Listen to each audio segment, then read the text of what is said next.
our City Planning Commission meeting scheduled. Now, I'm sure that Brennan will bring this up, but as long as I'm thinking about this too, don't forget, starting next month, it will be the first Wednesday of the month instead of the second. All right, so we need, well, in attendance, we have all the commissioners, excuse me, Keelan, Olson, Kinnear, Fair, Barons, and Mayor Brian Smith, as well as we have some staffers, Brennan, Olivia, and Henry. So we're looking for a motion to approve the agenda. So moved. Or seconded. Motion by Keelan, second by Barrett, that we approve the agenda as printed. I guess there are some handouts too, with those additional handouts. Any discussion? All in favor signify by saying aye. Aye. Against? Motion carried. We had minutes from, we did not have a meeting in December, so we're going back to November, and we need to just approve those minutes from the November 14th meeting. So moved for approval. Second. Motion by Fair, second by Olson, that we approve the city planning minutes from November 14th, 2018. All in favor signify by saying aye. Aye. Against? Motion carried. All right, we got nothing under action items or discussion items, so let's go right down to zoning code rewrite. Brennan? Thank you, Mayor, members of the Planning Commission, and Happy New Year. So this evening's meeting, actually number one, everyone have their homework done. But no, this evening's meeting is really to be kind of an open discussion and conversation. We did send out a memo last week to all the members of the Planning Commission, really just to kind of start thinking about the zoning code process and what we're looking to do. One of the handouts that I'll have Olivia speak about in a few minutes here is the Code Next is what we're terming this project. But again, we're really just having an open conversation tonight to help provide some guidance to us as we start the process. As a reminder, as I put in my memo, we are doing the official kickoff meeting next week, Wednesday at 6 o'clock over at Farmer State Bank. Planning Commission members are certainly invited to attend, but some of the discussion that we are having this evening is going to be similar to what we're going to be doing next week with the public. And that meeting, again, is really, it's not just for developers. This is a community project, so we're seeking input from residents, business owners, property owners, developers who have done development previously in the community to really provide their input to staff. We are also teaming with East Central Wisconsin Regional Planning Commission, so they'll be here next week as well, really to provide kind of the framework of how we want to move things forward here. So the conversation that we have this evening regarding kind of just the general consensus of the zoning code right now is information that's going to be valuable long-term as we move forward. Brennan, can I intervene? Yep. Is the meeting that's going to be over at Farmers State a week or so, yep. Is that tying into the downtown project, or is this basically separate from all of that? The zoning code is a holistic rewrite of the zoning code chapter 17 for the city of Waupaca. This has nothing directly to do with the downtown master plan. And I say that in the sense that, again, this is the zoning code rewrite. This governs the entire city, not just the downtown. Okay. However, the city's strategic plan for economic development that was completed in 2014, along with their downtown master plan, identified the zoning code rewrite as a implementation project that needed to get done as part of this. So yes, downtown will be evaluated just like all the other zoning districts. Okay. But again, the kickoff meeting next week is really a more global, holistic, community-wide conversation about development, whether it's residential, industrial, commercial, downtown. So the people that we have working with us, our consultants on the downtown, aren't necessarily going to be leading. No, this project is a city-led project, which is I'm saying city-led that staff the Community and Economic Development Department, but I'm also saying city-led in the sense that the Planning Commission is going to be driving this every single month. month, we are your consultants for about the next, 8 to 12, 14 months to the Plan Commission. You guys are really going to be the drivers of this in the sense of doing a monthly review of the Plan Commission. We'll be providing information to you guys, having you take a look at things, review things, provide comments as we go along the way. With that, East Central, we did receive a grant a couple years ago, and so East Central Wisconsin Regional Plan Commission, Tom Barron, who many of you guys know, will be assisting in this project. They'll be providing, helping with facilitating some of the public meetings, along with some of the graphics and final production of the actual zoning code when we get to that piece of it. So that's really the only outside consultant that we're utilizing for this. So this is more of a city-led, staff-led initiative moving forward here. Okay, thank you. Before we kind of get into the conversation, I'll kind of just let Olivia speak of. So the one sheet that's in front of you this evening, the code next, we kind of put this together as just a brief flyer. It's kind of the guiding principles that we're initially going to start this process with, so people can understand why we're doing the zoning code and everything else. So with that, I'll turn it over to Olivia just to kind of go through that a little bit. And Do I have to address them? Huh? Do I have to address them? You have to use the microphone. So Code Next is kind of the title of the project that we came up with recently internally. It just refers to the fact that we're changing the code from a traditional Euclidean zoning to more of a hybrid form-based code. The three different guidelines we have below it, place, space, and design, are kind of the three pillars, the three guidelines that we think encompass most, if not all, of what we're trying to accomplish. So if you look beneath the main paragraph, it kind of goes into detail on each separate guideline. So place is more of a perceiving one. It's not necessarily on the ground. You can't really see it as much. It refers to sense of character, identity, preservation of what the community has while also identifying and growing that. And then the second one's space. It's more of the relationship between a single area, project, building, that kind of thing, to its community and how it relates to it. And then design, the third one, is just a change in the property or parcel itself. So it looks at how it ties into the rest of the community, but focuses on architectural standards and the fact that we want to kind of make something that is more developed for people on a human scale rather than being in cars passing by.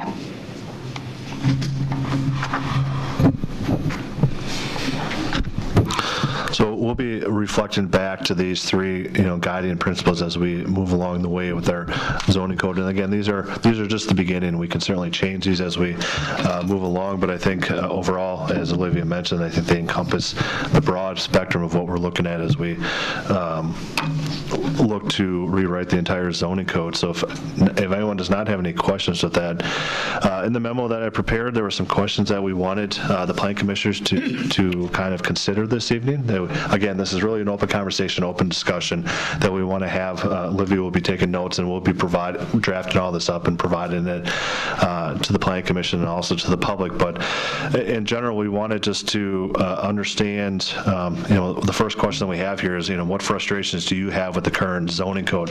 We provided links to you guys, so hopefully you guys were able to at least go through that. Serving on the Plan Commission, most likely you've certainly gone through that beforehand, or as some of you have constituents you've worked with previously, working with the zoning code, or in John's case, has worked with other municipal codes when it comes to site design standards. So we really just wanted to start off the conversation about what frustrations did you or have you seen with our current zoning code for the city of Waupaca. I'll open it up to anybody to start. I'm going to combine number 1 and 2 because I've heard constituents on 3 issues that have been very frustrating. One is on flag lots, as you and I have discussed, Brennan. Another one is on the detached buildings greater than 1,500 square feet. And finally, the rule for masonry covering the bottom 4 feet of a structure. So those are 3 things that I've had and my constituents have had some frustration with. Okay. I think it does need updating, and I think that the key word you're using at this point in time is hybrid. When you look at I'll jump ahead to the two examples, Cincinnati and Chattanooga are hybrid. They cover a very small portion of the municipality, the form-based zoning ordinance that's in place. So I think it's good to keep focus on that because maybe because of the experience I have in navigating code, the most ease I had was the Waupaca code. Now what's in it, I think needs to be refreshed. I think that we can begin to add design requirements. Eastgate has design requirements. That's about it. We can begin to refresh our downtown standards, perhaps have an overlay zone that we've already mostly defined. With our zoning classifications, looking at the form-based code for architectural standards, et cetera. But where I see where we could include architectural standards would be in the commercial development. We sort of have it for residential. We sort of have it for a couple other uses, not really for commercial. So we're really interpreting case by case. This commission, mostly, along with staff report and input. It really goes from staff review and your opinion to us for some input during the plan commission meetings with no real standard in place. So that was the one thing, your number one, design standards. You can find design standards for Eastgate and then certain circumstances with planned use developments, but other than that, there's no real architectural requirement besides height and staff input.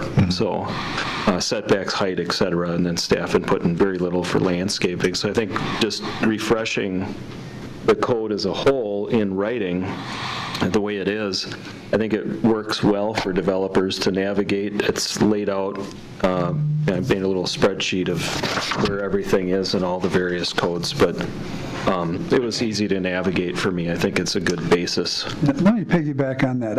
Of the three codes you cited here, certainly Waupaca I thought was the easiest to navigate. The other ones I thought it was a little more troublesome to find how to build a 10,000 square foot commercial facility. Right. Waupaca code was pretty straightforward, but it's very prescriptive also. Yeah. That's one of the things, one of the faults that it has. Yeah. So I think back to your first question, though, the frustrations, I don't know if I have any frustrations with it besides that it's hard to be consistent when reviewing new development plans. There isn't a real guiding light in the ordinance. It's more opinion that, like I said, that comes to this commission that we have to, we've got a report to read and then a night to decide whether it's good enough. Going from, the business park to downtown, there's no real overlap or standard there to get an architectural language set for the whole municipality or to, really guide. So I think that's something that can be added, would be design standards for the different zoning classifications. It's very easy to find your building type, and the 10,000 square foot commercial is very easy to find in the ordinance, but the requirements aren't there. Some of the requirements that we're supposed to find just aren't there, unless we're in Eastgate or some other area that's covered. Following up on our, just kind of, when you talk about the opinionated aspect of some of the people we've had in front of us in the last year or two, things that come to mind that are still sort of maybe need to be looked at is, permanent structure. What is a permanent structure? We've gone round and round and round on that, and we might have a pretty good perception of what a permanent structure should be, but the general public doesn't necessarily hold the same view. So something that's sitting up for a long period of time that appears to be permanent, even though it might be breaking some ordinance, all of a sudden somebody comes along and says you can't have that anymore. It's been there for 2 years. That sort of thing is a problem for us. I mean, it has been for us, along with things that are, say, temporary structures. Well, how long is temporary? Those kinds of things can kind of drive us crazy because everybody has an opinion on some of that, but I don't know that it's clearly defined, and if it is clearly defined, again, you're asking about what are our frustrations, it might be clearly defined, somebody accepts that, and the next person says, well, no, that's seasonal, and the difference between seasonal and temporary, and, we get into all of that sort of thing. Those are my frustrations, because, again, sometimes just common sense needs to prevail, but yet the wording doesn't allow us to do certain things, et cetera, so that's my concern. So perhaps updated definitions would help? Yeah, wouldn't hurt maybe to have a bank, maybe on a disc or of photos of what we see as, it isn't have some images, what is a permanent structure and what isn't, and if somebody has one that we classify that's not a permanent, like those, sort of temporary garage things, this is not, because we can visually look at it and the reasons why, as opposed to just something that's so long and so high and so forth. Maybe that would be helpful to have something, built up some photos of those things. Keep those on record. Thinking about some of the zoning issues that we've had over the years, a couple come to mind, and like you said, the temporary structures, but also the signs, whether they're temporary signs or whether they're permanent signs, and the number of signs, and although it's clear as mud to me when I read through it, it seems like we don't always follow those, and we obviously have people out there that are probably in violation of that, and we're afraid to go after them. So whatever we do, we need to make sure that whatever we're going to do, we got to make sure that we follow through with it. And I guess that brings up my point. And with the zoning change, I'm hoping that gives us some strength when somebody is violating, that there's something that we can do to stop them from violating. And let me use this as an example. We have over on Churchill Street, we have a couple of examples. One where we have those trailers that are refrigerated trailers, and those are in violation of our zoning code, but we aren't able to do anything about it. Or over by the Rose Garden, we have truck drivers that park in their parking lot, and they have their reefers running, and of course we have residential people that live there too, so those are in violation of our codes too. So we need to, and I don't want you guys to have to just worry about violations of everything, but I think that we need to make sure that we are following our code, and that will make it a lot easier for you in the future to actually enforce those too. Yep. And so many times what we've done recently too is we've reacted to people's requests. So if our code doesn't match what they want, we've changed our code to match what they want. Right. So obviously it means we need to do some changing here. And so I appreciate, Brennan and Olivia, that you guys are taking this on, because it's, between all of us, it's not going to be an easy task, no doubt. I don't doubt it for a moment. Next week, if you have a meeting, get together on the 16th, and you have 20 people there, and you ask 20 people what they would consider a temporary building, how long is that? You'd get 20 different answers. That's just sort of the nature of the term, temporary. And that's part of the problem, so I don't know how you fix that exactly, but maybe there's some things that all of those 20 could agree on that sort of at least get us moving in the right direction, as an example. I want to get back to a comment that both Alan and John mentioned. I know we're jumping around here a little bit, and we'll kind of just, I think that's kind of the purpose of the meeting, but you talked about that the Waupaca zoning code is pretty easy to navigate, and you thought the other two were more difficult. Can you guys kind of elaborate on that? Because again, the way I look, I guess, again, when we say hybrid and, and refresh and everything else, I think there's some aspects where things are all in one location. Again, at least that's the way I viewed it, but that may not be the interpretation that you guys saw, and I would just like to kind of expand on that a little bit, why you felt it was more challenging on some of the other ones. Again, those are only examples. They are not ones that we're going to copy or anything else. They were just meant as examples of how things could be laid out differently.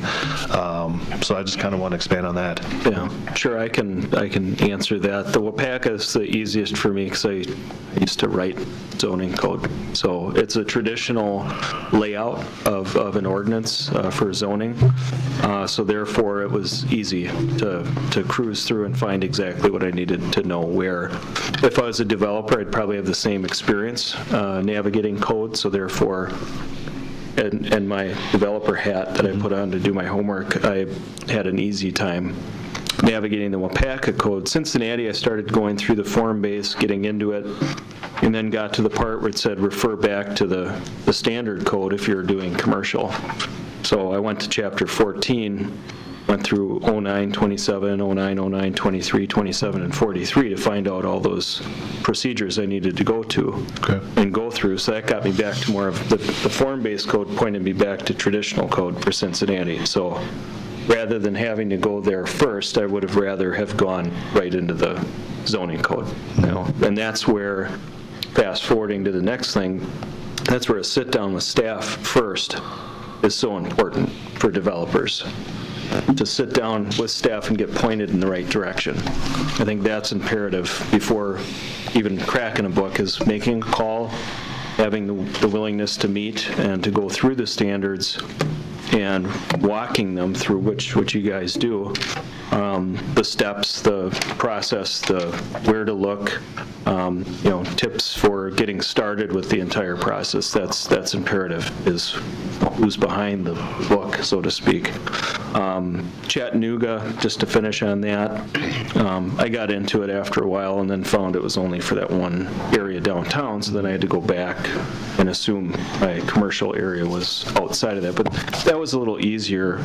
It was laid out more in a hybrid style, I would say, where it was in order of a standard municipal code. So slight frustration was getting kind of pointed back to the base municipal code, though. So that was the ease of Waupaca. Now, once I get into Waupaca, then it's difficult because of some of the antiquated language or some things that are missing in there.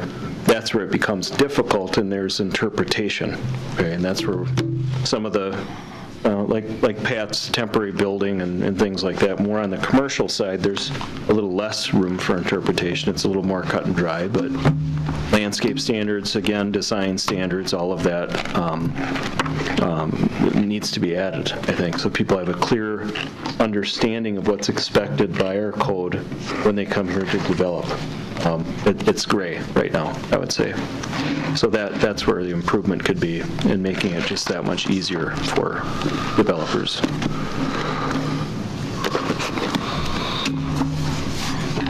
Alan, any comments from? I'm just trying to relate here to, so I'm a commercial developer, and I go to the Cincinnati code, and I really I'm struggling trying to find where my commercial building is going to fit in here, okay?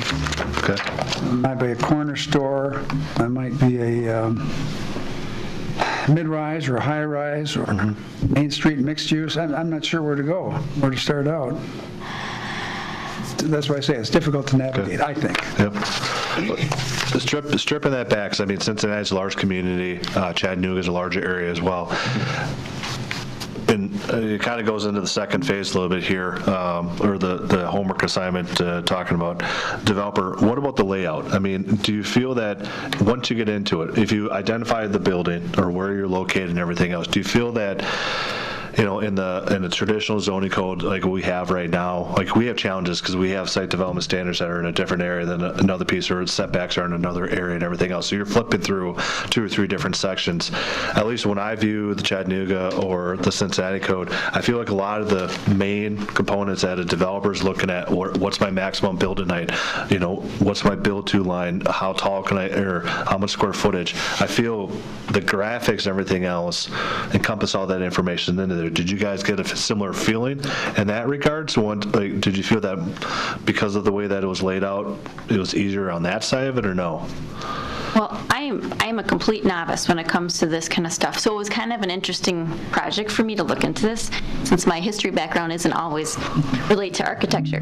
But I thought that probably gave me a different insight than a lot of you too. And I thought the 2 form-based codes were a lot easier to navigate because one had graphics. I could easily see by just looking through real quickly exactly what the height requirements were, sign requirements. Whereas the Waupaca code, like you said, with the antiquated verbiage and stuff, it took me a while to understand, okay, this is where I have to go, but I had to keep going back, to different places. So I thought that was one positive of some of them, was that it was all in one spot most of the time, and I could easily see with graphics as to, even if I had to also read the text, it was easy for me to see, oh yeah, that's the area I want to be in. Okay, I understand the requirements and everything. So coming at least from, maybe I'm not a developer, but maybe I'm just someone who wants to start a business, it was easier for me to look at that and say, okay, I can kind of get an idea as to where I'm starting. So. That's actually, it's a great comment too, because I was thinking about that too when everybody was talking, although Waupaca was easy to follow, I was thinking about the difference between, now I'm thinking computer-wise, this would be the difference between looking at it in the DOS version of it versus the Windows version of it. You know what I'm saying? I mean, and we all like to look at pictures versus try to read all of the requirements and remember all of the commands that you need to get through it. And that's probably the biggest difference between those. Well, and as you said earlier, Mayor, you brought up the idea of signs, for instance. People are, in general, I think we're all pretty easy when it comes to visual learners.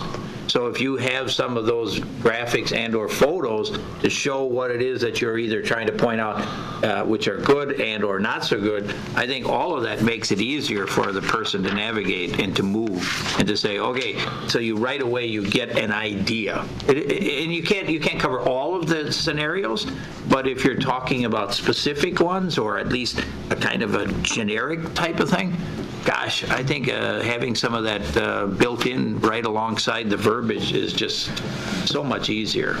Yeah.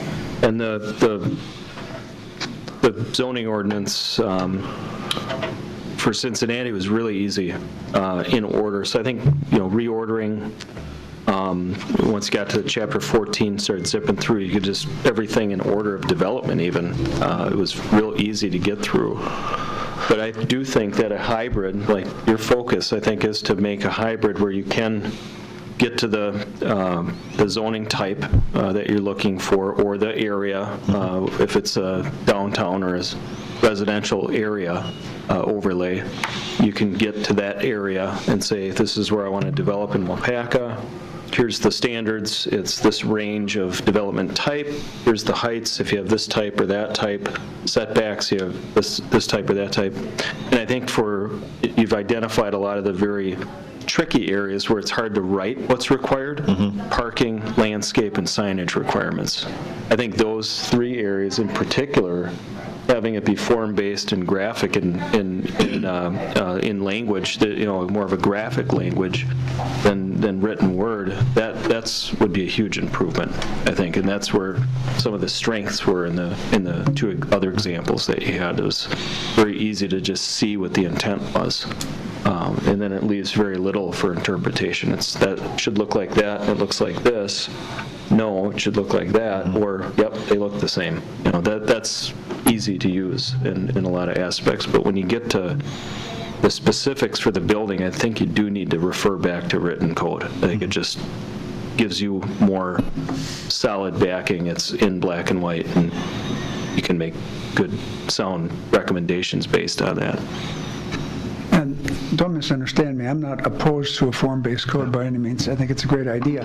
But I think it would go a long way if there were a good search function associated with whatever code we come up with. So there's a blank there for 10,000 square feet. You type that in. It takes you to applicable sections of that code. Yeah, I know that's one thing that Olivia's been pushing me on, make sure that this is a very searchable and clickable or, easy navigable type of code when it's all said and done. Because right now, even if, with ours that's online through MiniLogic, you can navigate it, but it's still a little bit of a challenge. I mean, the 2 PDFs I provided for you, I don't think either one of them are even set up the way that we would want to long-term looking into it, but no, I don't. Again, I think hybrid's the term that we want to use here. Again, I don't disagree with either or any of the comments that I've heard so far in regards to, traditional versus the graphic side of it and everything else. Again, John, you mentioned it was a challenge for you to navigate, and again, since that being only a portion of it, it's definitely a challenge. And there's still going to be a very similar process that any resident, any developer is going to have to go, because you're not going to know what the zoning on the property is right away. I mean, you're still going to be coming to our department. And John, you mentioned about having that sit-down conversation. That's definitely the first one. I mean, so understanding what your zoning classification is, again, I think going to what you can and can't do and everything else graphically is definitely is something that we're going to strive to do on that. I want to get into a little bit of, I've only been here 5 years, and several members that have served on this planning commission, more staff that are here right now. Henry's been here around 20, and I know he was through the code revision that was done in 2005, 2006, and that again, the original city code dates back to the 70s. Does have some changes along the way. The city hired a consultant back in 2005, 2006 to kind of do a refresh or an update at that time, and did make some changes. And I think there's a couple of members of the planning commission that are here that went through that process. But that was 15 years ago. I mean, we're looking at, if I'm doing it 14 years ago since that was basically implemented.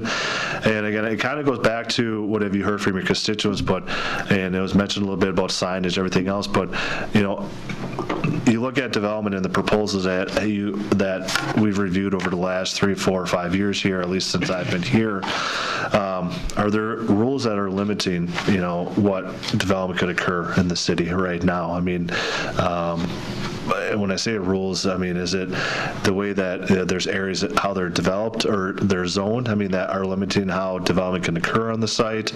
Are some of the setbacks too restrictive? I'll bring up the example right now of the Dollar General. Again, we're jumping around here a little bit, but the staff's goal was to, because that was a B1 area, that's neighborhood business, but it still required a 25-foot setback. Is that, are there challenges that you're seeing? John, you've been navigating other codes, but as we've gone through this, are there challenges or rules that you feel that we should look at a little bit more closely than other areas that you've heard, or reviewed over the years at the planning commission level? Anything that strikes anybody right now that they can think of? Not offhand. I think, you're keying in on a few with the recent development we've had with other developments that have shown interest. I think we need to look at those, those challenges that have come before your department, to say, okay, here's where we had the most challenges getting development through, getting developers on board with it. Here were the challenges they've identified.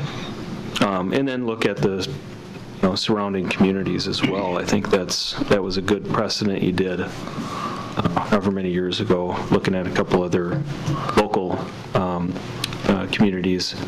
But I think we're in the ballpark. Mm-hmm. Get down a couple feet here and there, and that's going to be the semantics of it all. But I don't think there's anything glaring. It's just adding more definition. It's really what I see is needed. There's whole sections that are not even in there that could be extremely helpful. I'll change the question a little bit. Is a lot of people have traveled around here, whether it's a big city or little city. Is there things that you have seen in other communities that how areas have developed? Again, we're not going to change it in the sense that we're not going to have, for instance, again, the Churchill Street corridors B1, that's neighborhood business. And I'll strip it back here for a second, is that as we go through this process and what we're going to be working with not only during the community chats, but also what the Plan Commission is, by moving towards a form-based or a hybrid code, we're really trying to create that sense of place, try to create an identity. That's one of the things that we're certainly working on right now with the branding project and Civic Brandon, really trying to create that sense of place. We've talked about trying to bring some design standards in here and be a little bit more uniform in different areas of the city. But are there things that the Plan Commission members or staff as well, I'm looking at Henry and Olivia, that you've seen that you'd like to maybe see here? There's been some things that brought up recently about, maybe urban agriculture. There's been a request, about having, different types of maybe animals in the community and everything else. But things that you've seen along your travels or other municipalities that we don't have here right now that you think that would be a benefit to maybe look at or incorporate into the zoning code as well? Yeah, go ahead. I might have one, Brennan. It's just I've picked it up in literature that it's happening in larger communities, but sort of, you've got your single-family residential and kind of having the mother-in-law apartment allowed on that parcel. As families, it seems like we're kind of coming into a different type of family living arrangement potentially, where maybe the economics allow for people, you have to have your mom and dad move in with you because of the economics. You don't want them in your house and have a mother-in-law, or you see them in college towns a lot, right, to be able to rent out an apartment. So, single family districts. Yeah, I think that has come up. There's been a lot of instances where that's had trouble being defined. Maybe taking a fresh look at that, and what I've seen is the 4 foot of masonry and things like that, design standards, focusing on residential properties, well, commercial. I've seen the standards in other communities for commercial development, not adding a ton. I don't think it's our goal to just add a ton of cost to development projects, but to create an aesthetic that's consistent when you drive down a main street or down a commercial strip. There's a feel to it that I think we're trying to do on a case-by-case basis. And then we've put 4 feet of masonry on garages. It's like, well, okay, I get it, but let's focus on design standards. I think that's a very good focus, would be design standards on commercial more so than residential, but then allowing, Henry, that's a great point, the housing types, a fresh look at what we're seeing trends in housing types. We did that a little bit with downtown when we looked at live work and all that. There's that can be a fresh look in the residential areas as well. What bothers me about those kinds of design standards is that we take Main Street, for example, which has a lot of historic buildings on it, or old buildings, and if one of those burns down, somebody wants to rebuild, do they have to build to the same character as the neighbors, or can they put in a modern-looking ranch vinyl siding? That's my concern, that things like that are going to happen, that we will require them to rebuild per the neighbors and not per what they might want themselves. I think that's a danger of one of these kinds of codes. Yeah, you bring up an interesting point, because I wrote down community character, neighborhood character studies, and that's something that we're going to do, because there's neighborhoods, there's areas within even the city of Waupaca that I think have kind of a sense of place right now, but it's not clearly defined. So we're certainly, as we go through the community process and certainly work with the Plan Commission as well, we would definitely hope they're going to identify some of those areas or their sectors or those neighborhoods. And again, there may be, we have two, historic districts, in the community right now, whether or not, they're not regulated, in the sense of, I think, Alan, where you're going to is what happens if it burns down and everything else, but is that a desire long term? I mean, I think that's something that needs to be discussed a little bit is, do we want to get to that point of, again, maintaining that sense of place and creating that, that sense of place, and what does that look like? I think that's definitely important as and it's going to be multiple conversations. It's not something that's going to happen overnight. We're going to say, yep, we want all brick facades and everything else, but I think it's something that I have seen in other communities. I think, and you've seen it probably on your travels as well, and is that a desire for Waupaca? Is that right for Waupaca? I don't have the answer right now, but something I think we'll certainly be looking at and discussing, not only, again, with the Plan Commission, but also with the community as well. Along those lines, and some of us have been here long enough to know that there was quite a discussion and a bit of a fight over whether or not West Fulton ought to be able to move closer and closer to the downtown, and we set up some parameters, if you will, to kind of keep the downtown historical, and then everything from about approximately Hardee's on out would be sort of the new development, because there was some designs to open some houses along the line that would be commercial rather than residential. I mean, we went through all of that, and we have now what we have. At the same time, I visit a city that has I don't want to say historical, but it has a little bit like South Main Street here in Waupaca, that has some bigger houses that have all turned into commercial. Gift stores, little restaurants, cafes. It's a very nice area to visit. People flock there because of it, but they were all once upon a time homes, right? I don't know the answer to that in terms of is that a better way to look at inviting development and commercialism, or is it better to keep those two separated? I mean, some communities have somehow married those two together, and it seems to work for them. Okay, I don't know what it would do here, but I'm just saying those trends sometimes change. 20 years ago, that was a big deal. Maybe those thoughts aren't the same anymore. I don't know that. It's kind of like you say, maybe you'll get some feedback when you have your community conversations about that. And I know Mark is here, maybe something to do with tiny houses too. That's another aspect that maybe we haven't touched on, but where does that fit into the future? Yeah. I think Henry touched on that. There's all different housing types in total out there now that, communities within communities are also, redevelopment spaces within urban areas of, 30, 40 acres just because it was just for instance, a manufacturing facility now, maybe it's going to turn into a housing development with a community center of its own, a community within a community, its own identity. So having those different types of housing looked at least understood or defined, I think that's also a goal, is to look at some of those new trends. Henry pointed that out earlier. So.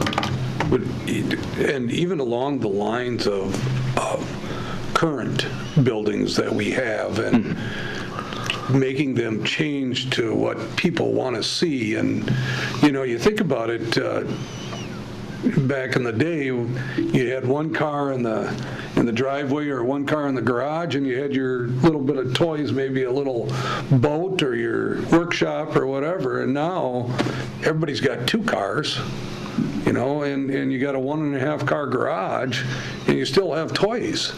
And, our zoning really restricts people from adding space to store their, as I'll say again, toys on their property. So we really maybe need to take a look at that somehow, so that, and I think that means more like detached kind of garages that are there too. And then I wanted to go back to the commercial part, or the manufacturing part. It's funny that one of the biggest things that we hear, and when we try to design things like in the industrial park, is the facade that we try to convince people that they should put on there. And that seems to be the biggest issue. And we've had people that have said they've walked away because they thought it was too costly to do that. Now, is that really the reason that they're walking away? I don't know. Could be cold feet, couldn't maybe not get financing at any level. But whatever the case is, we've heard it more than once, probably more than 10 times, quite honestly. So, That's what we're hearing out at the airport right now? exactly, yeah. So, I got a couple of things. And get back to that previous question, specific things while you guys have been talking, it popped in my head. Signage, permanent and temporary, scrolling signs, flashing signs. We've talked neon here, monuments, lollipops. It just seems to come up almost every other development. It seems to be a disagreement. Parking, I think, has come up before. I think the big example or Exhibit A is probably the Hinder Brewery, where we wanted them to put in so many parking stalls just because of the zoning, and then it's like, okay, there was one coming downtown Main Street, we're going to require 0 just because of that. So, and again, the materials, I think the mayor already touched on that. A little more flexibility. Well, I don't know if flexibility is the word, but maybe more options so that they can't use the excuse of being cost prohibitive. So, I mean, masonry, there's a lot of options in masonry these days, right, John? So, Absolutely. Yeah, I think the options are what, modernizing the options, because the architectural materials we're using now versus 5 years ago is totally different. So there's a lot of opportunities there that I agree. We can look at giving more of a descriptive, that gives you as staff and this commission more flexibility too, to have more of a descriptive and illustrative narrative to go off of versus this type of block, and then that changes in 5 years or gets expensive in 5 years, and that's our only option because that's what's in writing. So I think that's a good focus for the Here's a question for Brennan. Is there a way through the regulations that you can incentivize certain things? I was kind of thinking of Alan's comment where you're kind of forcing people to do something, but is there a way you could just incentivize them to build that old 2-story looking home and, make it so it's something they're going to want to do? Is there any way you can do that? Can you do that? Yeah, I mean, I think there's, I would say I have seen some options where it's this, I don't want to say it's this or that, but, I've seen it a little bit more on the signage. For example, is that, if you do more on the building, you could get a little bit extra square footage on the sign or something along those lines. I think it's something we can certainly explore in the sense of, if they're willing to, Justin brought up the parking aspect or whatever it is. I mean, we could certainly, one of the things that Olivia is definitely strong at, has brought to the table is, the green side of it. If you were to put in more of a green architecture type of scenario, would we allow the building to be a little bit, closer to the road or further set back, or reduction in something else? I think it's something we could certainly look at and explore.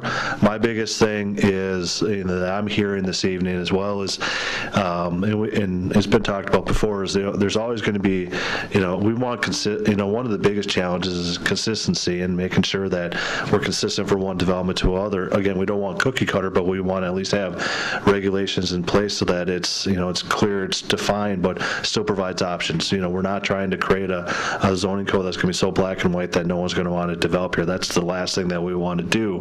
But we want to certainly provide, alternatives or options that, conform into, again, a character or a sense of place. So something we could certainly explore, Henry, as we go along the way of providing those options. But again, at the end of the day, looking that we're consistent on those decisions so that we're not making a decision here, that sets a precedent for someplace else, because I think that has definitely been not only, that I've seen here before, but just in my professional careers, you set one precedent, you kind of have to live by it as you move forward with everything else. So trying to commingle some of those things back together and making sure that we're consistent on decisions that we make and the Plan Commission makes as well. I mean, that's a big thing. But some of the, newer zoning codes that I've seen have also provided some of those, I'll say the flexibility. And I know that's one thing that's been brought up before is there flexibility? And, we can create rules and regulations, but, I think we can hopefully define kind of that gray area as well, that I've seen in a couple of the example zoning codes, whether it's on a staff level perspective or whether it is on a Plan Commission level. We can certainly look at some definition that, would allow someone to, encroach a little bit closer or build a little bit larger building. There is some flexibility that can be built into the zoning code for that. And that actually brings up, one of the questions that kind of the number 4 is, just want to get the Plan Commission's thought process on the process that we have here right now, in the sense of approvals. There's a lot of, and one of the challenges that I've seen or had, and one of the challenges I've heard a lot is, a lot of the projects that come forward, we're working on one right now for a coffee shop in the downtown. It requires a special use permit. We've had a lot of other special use permits that have come through the last couple of years, which have, people are unaware or question why that is. And I just want to get the Plan, that was something that was kind of changed, I think, back in 2005, 2006, because I think the Plan Commission wanted a little bit more control over where things were placed within the community. And I kind of just want to have that initial conversation right now. I'm not looking for an answer tonight, but, some of the zoning codes and the examples that we provided kind of provide 2 or 3 different levels of approval process where, staff can approve it. It's either a minor or a major type of approval process. But just from what you have seen over the last couple of years, working, I guess, with me or being on the Plan Commission, do you feel that the current process drags development down? It's not streamlined enough? I'm just kind of want some opinions on that a little bit of what direction do we want to see moving forward here. Do you like what we have right now? I think having major and minor, we talked about that in the past, why are we looking at a few of these? They shouldn't have to go through this process. And then there are some that definitely should come by before this commission. I think what would help on the major developments that do come through is complete submittals. Some of the submittals we do get are complete, well thought out, planned out landscape plans, parking designs, stripes, total number of parkings. They meet the requirements of what you ask for. Some, I'm just interpreting what I think it's going to be and assuming you had those conversations and saying, yeah, sure, send it to council, because the plans are illegible. So complete submittals for the ones that matter are what I would focus on, is getting a complete submittal before the commission so that we can provide that opinion.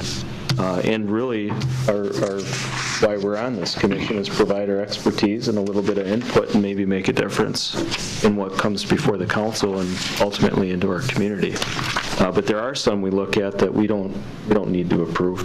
There's the hauling, the recyclers permits every year. I don't need to approve those, I guess, but then there's other things like that too, special use permits that are, if they're minor, that the city council is comfortable having staff review. I'm comfortable with that to just make it quicker for them. Well, there's no question, the more prescriptive you make it, the more streamlined it'll be. You either meet it or you don't, period.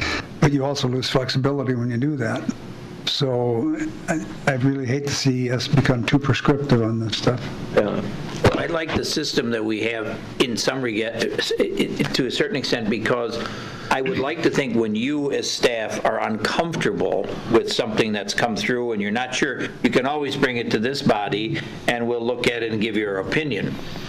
And that's a good backup for you. So in other words, it's like you've got somebody coming in, pushing, and you go, okay, well, this is my opinion, but if you want to take it to the planning commission, we can do that. And then that gives you a little bit of somebody kind of watching your back, and then we can take it from there. I like that. I think that's important so that you can feel comfortable. Yep. At the same time, I trust your office. In the past, you've made good decisions, I think, in most cases. I can't remember one that wasn't, where somebody comes in with something, and if you know our thoughts, you can say, yeah, this is going to be fine. You don't need to go any further.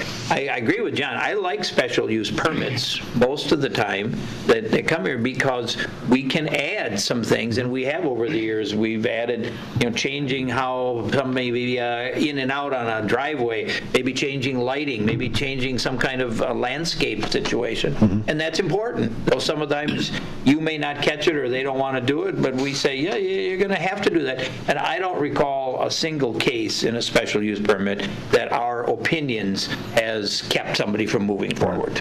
I really haven't. I mean, there might have been something that we never even came to us, but we've been pretty positive and helpful overall, I think. I guess the one example I'm just going to throw out here, and don't quote me, but I'm pretty sure most of all the zoning districts, for example, if you want to open up I'll say a drive-through restaurant, requires a special use permit. And again, on the surface, back in 2005, and the older zoning codes, there was a sense of why you'd want to do that. Is the Plan Commission open to consideration? I'll say that again. We talked about the major and minor. I can see some circumstances where you would want to still bring that forward, depending on where they're located, but if we were to put in some, there's in some of the zoning codes, there's design criteria for it. And I'm using restaurant or drive-through because those are usually the most intensive type of uses that do occur sometimes that get developed all over communities. If the code provided standards that talked about you have to have a berm or whatever it is, or you have to have lights that are shining down, would the Plan Commission be open to saying, hey, in these districts, we would permit it, again, still coming through from a site planning perspective, still having the Plan Commission approve it, but not having to go through that special use permitting process where it would go up to the Common Council? Is that something that the Plan Commission is open to? Again, I'm not looking for a direct answer today, but just, again, that's my just initial thought that I have right now. I've seen other communities where it's taken a lot longer, trust me, where it's, you have a public hearing 1 month, you have Plan Commission, you're upwards of 3 months. I would say that the city of Waupaca is pretty streamlined as it is right now, but again, the challenge I think on our side is if someone has a complete application, on the front end is what you guys are not seeing. At the front end on our end is, we need to have applications anywhere from 30 to 45 days beforehand because we have to provide notice in the newspaper and everything else, and there's timelines and stuff like that that we have to get through. But on the backside of it, once it comes to Plan Commission and with the movement of the meeting to the first Wednesday, we can still react and still get it back to the Common Council in an appropriate time. I guess, is the Plan Commission open to having, maybe some, changes in how some of those special use permits that have been done in the past maybe go into more of a major minor type of approval process? Well, I can tell you, sorry for interrupting anybody who wants to say anything, but when you're talking, that's not a good example to tell you the truth, because with drive-throughs, every drive-through that we've had has been controversial in our community. So, I mean, and just recently the McDonald's one was a controversial issue as far as getting in and out of the property. So that's probably not a good example. But I mean, from a standpoint of special use permits where it's pretty clear cut, I don't see why we necessarily need to do that. I mean, I was thinking of a coffee shop, when you use that as an example, a coffee shop in the downtown area, they're not talking about a drive-through, are they? No, it's actually, but because the way that is classified right now, it requires a special use permit, but a bakery does not. I mean, I'm just throwing it, yeah, it's odd. Yeah, that's a weird one, but yeah.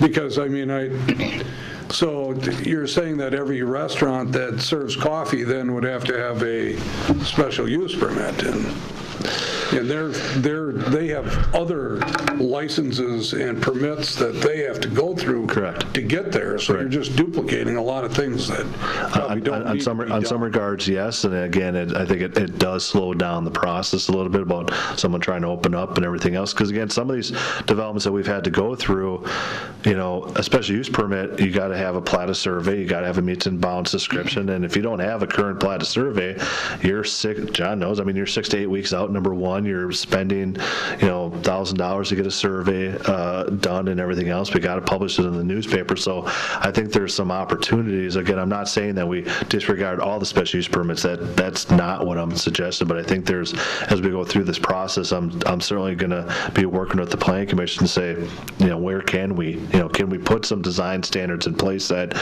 okay, if it meets this, it goes through. And there's some other aspects say, no, if it's in these districts, we still want to have some additional control over it. I'm just looking to see if that's, if the Planning Commission is open for some of that. Yeah, absolutely. Sure. I think so. I remember when we did Bethany, the Bethany edition, we did that was quite controversial because of the neighbors, obviously, and so we had to have not only special use permit discussion, but also open session for comment because there was a lot of dissension among a few people. So yeah, in some cases, again, we're here for that reason, and that's what we're here for when it becomes that kind of a big issue. But for small items or things you think are pretty comfortable, I'm comfortable. You just move it on. Yeah, as a couple of the examples I provided, and there's another one I can certainly send out to you guys. A lot of the codes have on the front end, there's a nice use table basically, and that's something we do not have right now. And this, I think that kills a quarter to half of the I'm not saying questions that come in, but the people always ask is can I do this in this district and everything else, and you're flipping through a lot of pages. Unfortunately, right now, it's, our code is if it's in, say, the B4 district, well, is it a permitted use in the B3, B2, or B1 district? So, again, graphically and everything else, we're going to be trying to streamline some of that process. So it's easier. It's not only easier for the patron that's trying to use the code, but also easy for staff to be able to decipher the code and actually provide the correct information on that.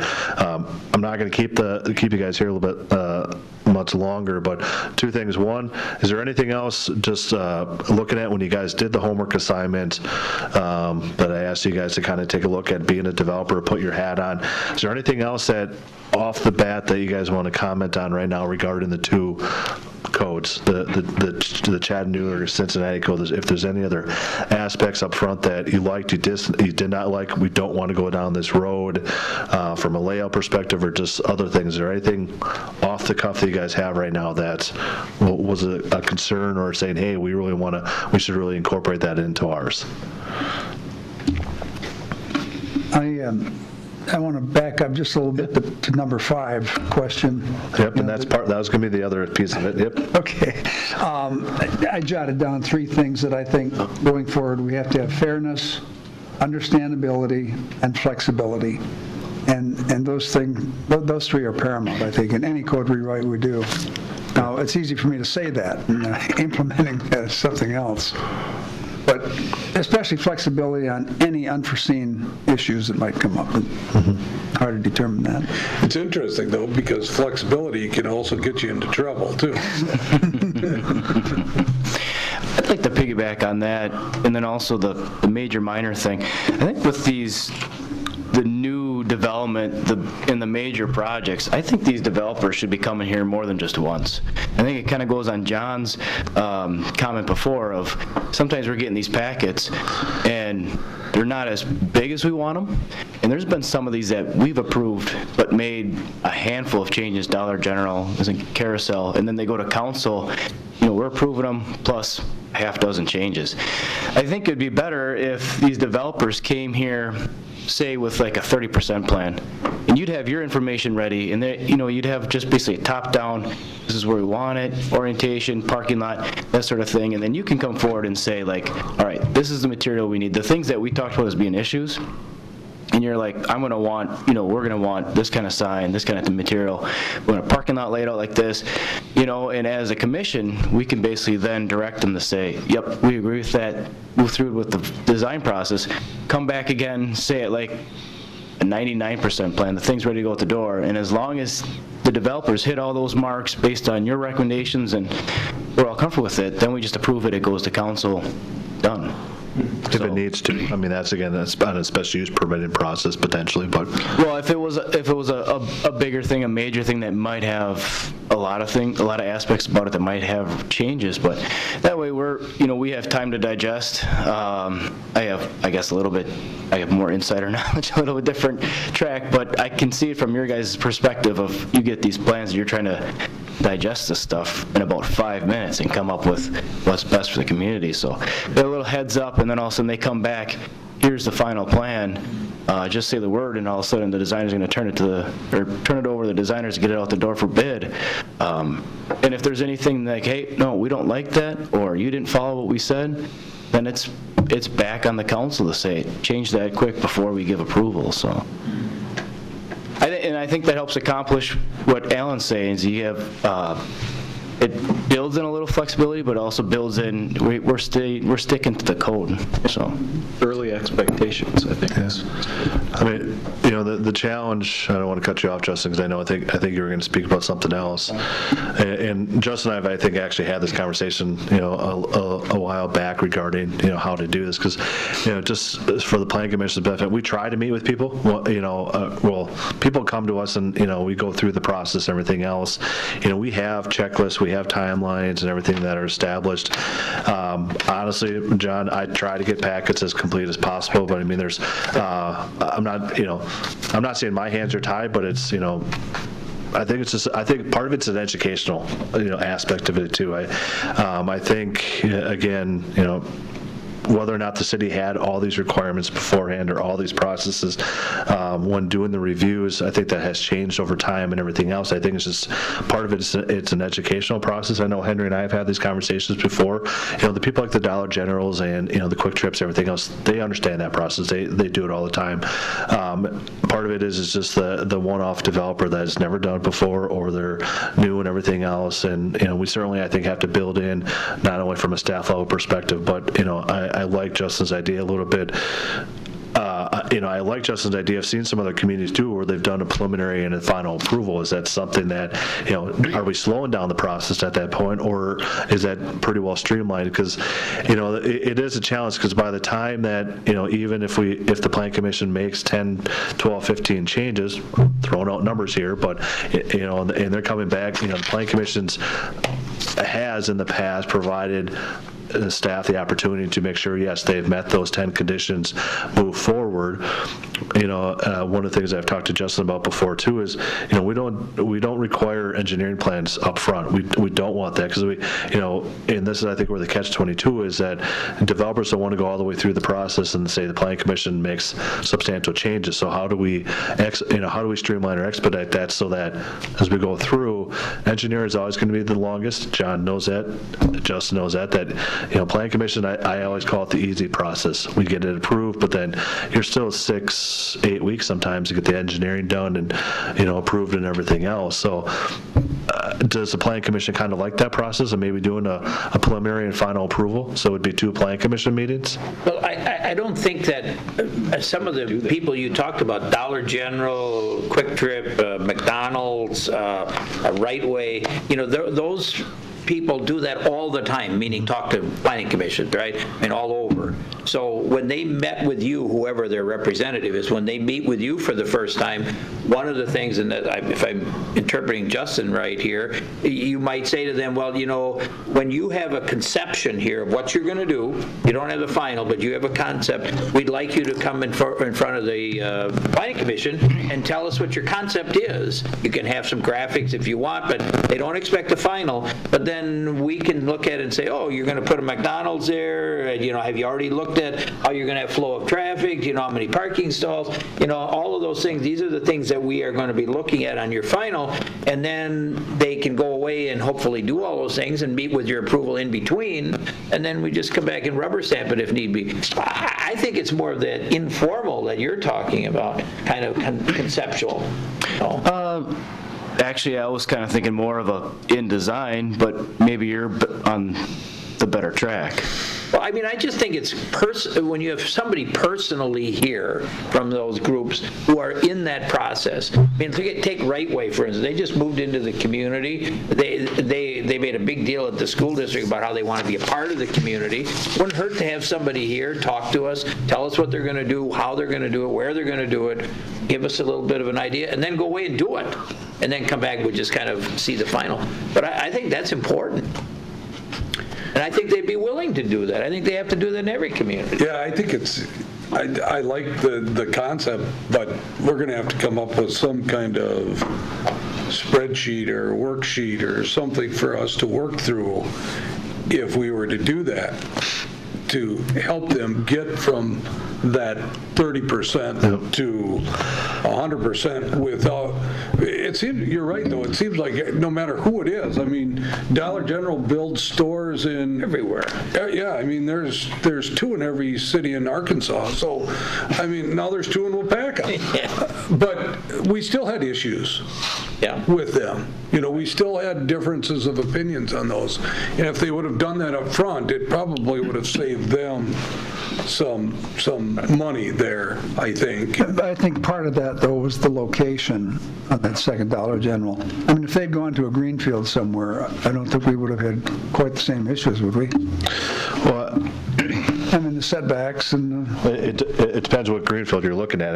I didn't really, I wasn't really looking at that as that could have been a patch of grass. I would have, I think from a staff perspective, I still would have been looking because of the character of the neighborhood being a B1 district. You'd rather have the pedestrian level and everything else. You'd rather have the building closer. We probably would have still looked at that, whether it was a redevelopment site as it was, or a vacant lot, or a green patch of grass.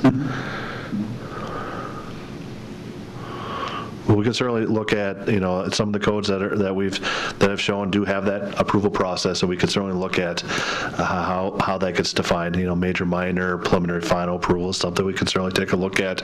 Again, our goal here is not to be too stringent or too restrictive, but also, again, I think get a little bit clearer definitions moving forward is something that we're looking at. I'm going to kind of go down the line. Alan talked about his kind of 2 or 3 desires he would like to see. Who else has initial comments right now, what you'd like to see through this process and the code rewrite? I think I've talked enough tonight. More visuals, I think. Okay. Yeah, I would certainly want it to be something that would be easily accessible, being online for people to look at it and be able to print a part of that they need for their project, or parts of that. I think that would be important. That would make it a lot easier on YouTube because they can just bring it in. Yep. Instead of you having to do the research all over again once they've already done it. And one of our goals is to, we've kind of, this is called a unified development code. There are other aspects that we have to deal with. There's Chapter 18, which is the subdivision, plat, and everything else. We're looking to incorporate that into this section as well. There's also floodplain ordinance, which is Chapter 21, which we're looking to incorporate. So we're trying to, again, streamline it, but we're also trying to, be more comprehensive so that everything's in one area so people can, again, are not jumping all around and everything else. Any other comments you guys have? This has been great discussion. I appreciate it. Anything else that you guys can think of up front right now? If not, certainly feel free to email myself or Olivia as we go through this process. So that'd be great to hear. I do have one other comment. I just was thinking about this as, maybe it makes sense, maybe it doesn't, but as we go through the code process and not only the process but the end result, we need to make sure that people are aware of the changes. I mean, I'm just thinking of what I said before with if we do decide to make a change with current residents where they can have a larger outbuilding on their property, we might want to make sure that they know that that's available to them. They might invest in their property, they might stay there longer, whatever the case might be. It might help us tax base wise too, so. We definitely, we are having a project website for this, so every single conversation, so there's, again, tentatively there's planned 4 community chats or 4 public meetings through this process. There's monthly updates to the Planning Commission that we will summarize and provide a summary up on the website as well.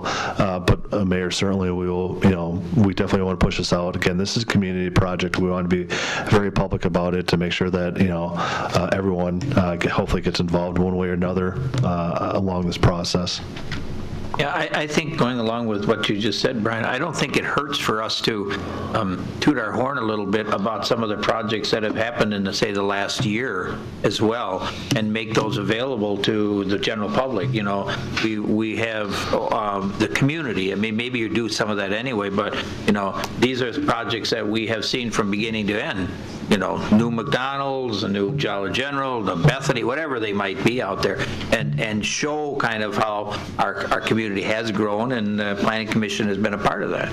Doesn't hurt to. Pat, you're taking away the thunder coming up in the next month or 2 years. Okay, good. But leading into that, so if there's not any other comments about the zoning code, there were a couple of handouts tonight. I apologize. Rhonda was sick. Olivia did her best to get the packet out for us because I was also gone. We did provide you guys the December handouts for the code enforcement status report along with the building permits. And there's one other report that I wanted to share with you guys tonight. And this is going to be going to I'll be talking with the council in the next month or so here. We have our annual permit summary for building developments, and I am happy to report we issued 360 building permits last year for this community, and that includes everything. That's electrical, that's HVAC, that's general building, that's garages, sheds, decks, everything else. And the revenue that came in last year was just under $130,000. We usually budget for the city around $50,000 or so to $60,000 a year in permit fee revenue coming in for all different developments. So we doubled that last year. We had a significant year development-wise, which is great. This does not also include, we became a delegated community in August with Jane, our building inspector. So we took in about another $5,000 last year in revenue. We have expedited significantly because the state is so backlogged with state reviews on building permits. John probably knows that a little bit.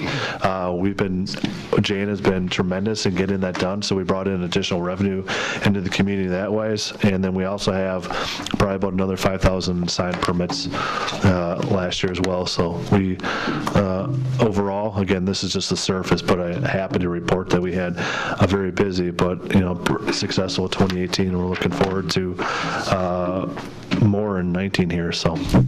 Great. Awesome.